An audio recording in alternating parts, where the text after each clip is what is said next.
Grab a pen and paper and let's talk about your oral health. Why you have bad breath, how it can lead to other diseases, and what you can do to get rid of it. Now, bad breath is caused by many different reasons. What you eat or don't eat, your hormones, your hydration level, these all will affect your breath. And the reason why your breath smells bad is because you have 100 billion bacteria that live in your mouth. And these guys are constantly metabolizing and digesting whatever food that you've eaten. So if you eat meat or proteins that have a lot of sulfur, basically in animal products or dairy, then the bacteria will digest those amino acids and create volatile sulfur compounds that gives you that smell, the smell of rotten eggs. Now, the odor can come from trapped food, mostly trapped in your tongue, because if you brush your teeth, then that actually keeps it clean. But you can have food particles anywhere on your tongue, on your teeth, on the gums, on your cheeks, as well as on your tonsils and behind your tonsils, and sometimes even down your food pipe. So if you only brush your teeth, then the particles of food and bacteria that gets trapped elsewhere in your mouth are not addressed, and they kind of make almost like little nests, and they ferment and digest whatever food comes along their way. You know, your tongue has these taste buds, but if you stick your tongue out in the mirror, you'll notice that they're all different sizes, and some people may have hairy tongue, which is a condition in which these finger-like projections stick out on your tongue. They're called papillae. They're like your taste buds.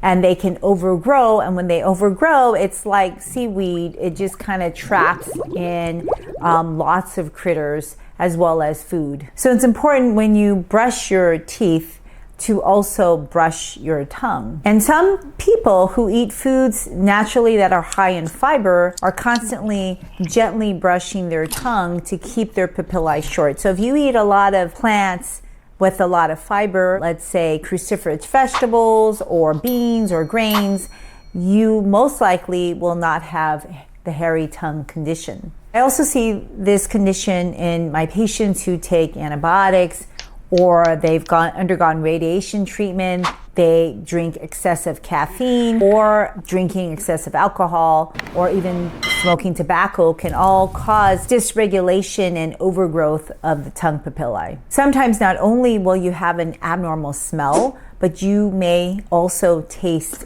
abnormally.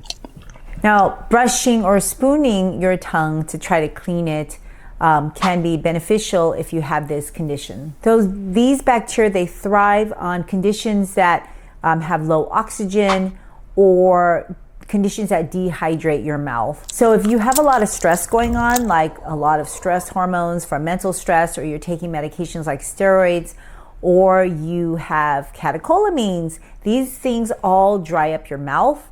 Autoimmune conditions can dry up your mouth and promote these organisms to thrive. These organisms produce hydrogen sulfide, which is basically an acid, and this acid can then cause more inflammation in your mouth. It doesn't just smell bad, it actually can cause you gingivitis, gum disease. It can actually destroy your teeth and give you dental caries. So this is why it's important to take care of bad breath. Anything that causes you dehydration will increase your bad breath. So there are many over-the-counter as well as prescription medications that can dehydrate your oral cavity. Antihistamines, antispasmodic agents, acid reducers, antidepressants. All these medications can actually change the pH in your mouth and contribute to bad breath. Keeping well hydrated, drinking water, all can help your metabolism and reduce bad breath, as well as these organisms that are in your mouth.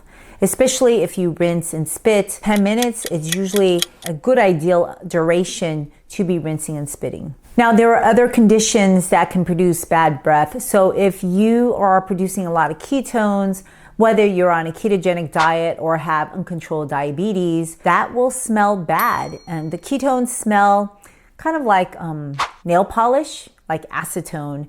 So If you're on a ketogenic diet, then you know you're in ketosis if you can smell the ketones. But if you're not on a ketogenic diet, especially if you're a diabetic, it could be a life-threatening condition. So it's actually a medical emergency. And if you do smell that, you should go in right away to your doctor to see if you are having diabetic ketoacidosis. It can be a life-threatening condition. Some people have tried mouthwashes. Just know that alcoholic mouthwashes have been shown to reduce bacteria, but it also may elevate your risk of getting cancer in the mouth.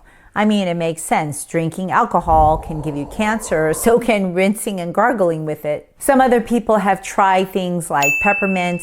There are actually many essential oils that reduce bacteria in your mouth so that it can also mask that smell, because mint is actually quite strong. There are other plants that can help reduce bacteria, like drinking green tea. So I actually tell my patients to drink and rinse with green tea for about 10 minutes to reduce the bacteria content as well as viruses in their mouths. Zinc-based mouthwashes can also bind directly to these volatile sulfur compounds that are made by bacteria. So some people have found that to be successful. Let us know what you decide to try and how it works for you.